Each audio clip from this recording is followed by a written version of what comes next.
Hello everyone, welcome back. We are continuing with section 3 of Klal 2 of Ilchot L'Surei Lashon Harah. This is the Klal where Chafetz Chaim elaborates on the license of Apeit Lata. And in the previous section, the Chafetz Chaim introduced us to the different approaches of what this license entails and what it means, what are its laws. And in the previous section, we talked about the view of Tosfot. And in this section, we will view the Rambam's view, his view in Hilchot Deot, chapter 7, Halacha 5.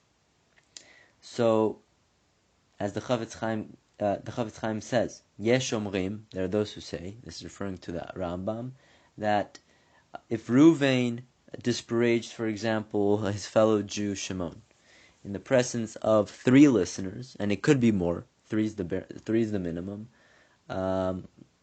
and even so, we established already that Levi certainly violated the prohibition of Lashon Harah, as we talked about in section 1. However, and this is the interesting part, the Rambam says that if one of the 3 listeners, Levi for example, repeats this negative information to other people, right, the information that he heard from Ruvain, Levi has not transgressed the prohibition of Lashon Harah. Because, what is his reasoning? For once, 3 people already know the negative information about Shimon, there's an assumption that this information will inevitably become circulated and everyone will hear about it. And there's the phrase, your friend has a friend. So information passes easily from one person to the next. And the matter is eventually bound to become known in public. And therefore it's not forbidden by the Torah as Lashon Harah. Now, what is the Rambam's reasoning, right? This is seemingly is a very novel interpretation of this license of Apeit Lata. So the Rambam, the Be'er Chaim, explains the Rambam's reasoning as he interprets the word Rachil in the verse which prohibits Lashon, which serves the basis as the prohibition of Lashon Harah. Lo telech Rachil be'amecha. Do not go as a talebearer. And Rachil can also be translated as a traveling peddler. A peddler gathers information from one city and then sells it and delivers that merchandise to citizens of another city. So, in the same manner, a person who speaks Lashon Harah, he gathers information from one place and he delivers that negative information to another place. But this comparison implies that something is deemed Lashon Harah only if the Gasper is the sole provider of the information.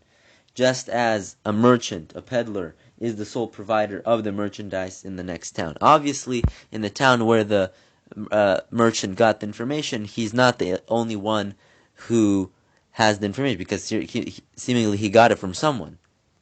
However, in the next town where he will sell that merchandise, or in this case information, he's the sole provider of that. So Rambam says that since Lashon Harah has to come from a sole provider of Lashon Harah, a sole provider of the talebearer,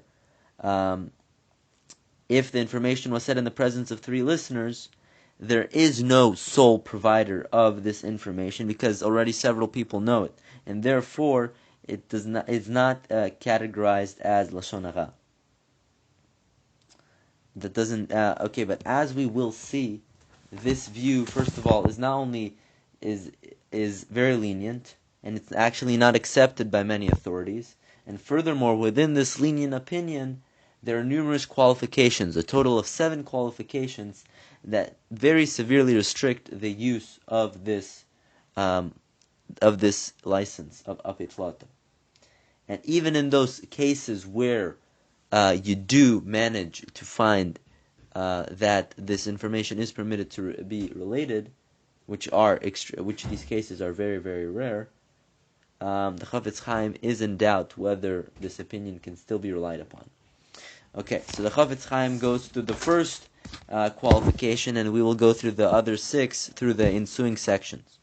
The first qualification is that this license applies only if Levi wishes to repeat the information incidentally, right? When the topic comes up in a conversation.